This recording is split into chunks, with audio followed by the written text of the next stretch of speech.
In June of 1994, 13-year-old Nicholas Barclay walked away from a basketball court in San Antonio, Texas, and vanished. Over the next 3 years, local police followed every lead to a dead end. They interviewed witnesses and searched neighborhoods, but eventually the active case files went cold. For the Barclay family, the silence was agonizing. Without answers or a body, they were left in a permanent state of waiting, unable to mourn and unable to move on.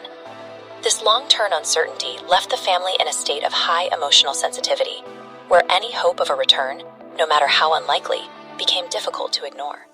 In October of 1997, a police officer from a small town in Spain called with news that felt like a miracle. They had found a teenager wandering the streets who identified himself as Nicholas Barclay.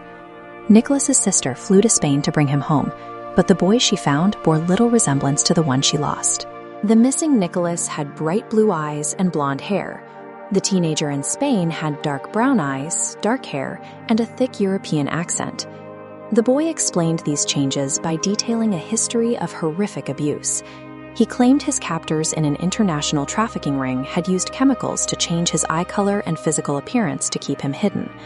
By leading with a narrative of extreme trauma, the boy effectively neutralized any skepticism. He put the sister into a caretaker role, where questioning his identity felt like an act of further victimization. The extreme details of his abuse redirected the family's focus away from his physical appearance and toward his recovery. Their deep desperation to have Nicholas back home made the impossible story far easier to accept than the tragic alternative. The Barclay family welcomed the boy home and immediately shielded him from the world. They respected his refusal to speak to local police, accepting his claim that the memories of his kidnapping were too painful to recount. As he integrated into the household, behavioral red flags appeared. He lacked basic childhood memories, failed to recognize his old friends, and spoke with the vocabulary of an adult rather than a 16-year-old. Federal authorities grew suspicious of his return, specifically how a missing child could cross international borders and re-enter the United States without any formal documentation. Despite these outside doubts, the family remained insular. They enrolled the boy in school and focused on rebuilding a normal life, creating a protective barrier against anything that threatened their reunion. The boy's integration into the Barclay home was facilitated by his own performance and the family's active refusal to question the person they had prayed would return. While the family focused on recovery, a television show hired a private investigator named Charlie Parker to document the reunion. Within hours, he flagged the story as problematic. Parker looked past the emotional performance and focused on comparative biometrics. He compared the cartilage structures of the real Nicholas's ears to those of the teenager. Ear shapes are as distinct as fingerprints. Finding no match, Parker obtained a court order, sending the teenager's fingerprint records directly to the FBI. The lab results were definitive. The person living with the Barclay family was not Nicholas Barclay. The influence the boy held over the family could not survive a direct comparison with fixed biological data.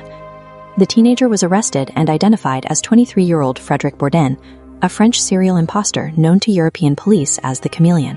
Bourdin had spent years traveling across Europe, assuming the identities of missing children to exploit government assistance and secure housing. Bourdin's transition into Nicholas Barclay was a move of desperation.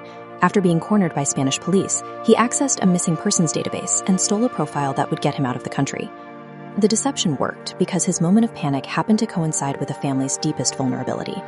During his FBI interrogation, Bourdin confessed to the fraud, but he also presented a theory that completely changed the direction of the case.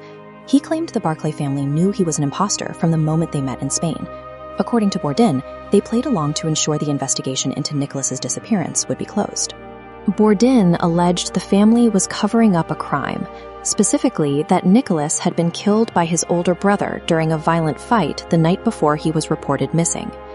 The FBI took the claim seriously and executed search warrants on the Barclay property, shifting their focus from identity theft to a homicide investigation. As investigators prepared to interrogate the older brother about his violent past, he died of a sudden drug overdose. Any information he may have had regarding Nicholas's fate died with him. Through this accusation, Bourdin turned the legal system against the family, making his victims the primary targets of a murder investigation. The Barclays fiercely denied the murder allegations and passed polygraph tests, maintaining that they were simply desperate people who wanted their son back. With no physical evidence of a crime and no body ever found, the homicide investigation eventually stopped.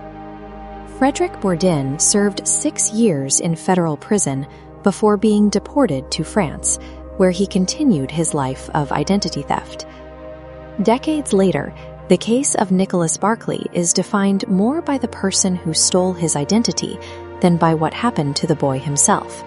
His actual fate remains unknown. It leaves a lingering question that still divides those who follow the case. Was the family blinded by their own grief, or were they using a stranger to hide the truth?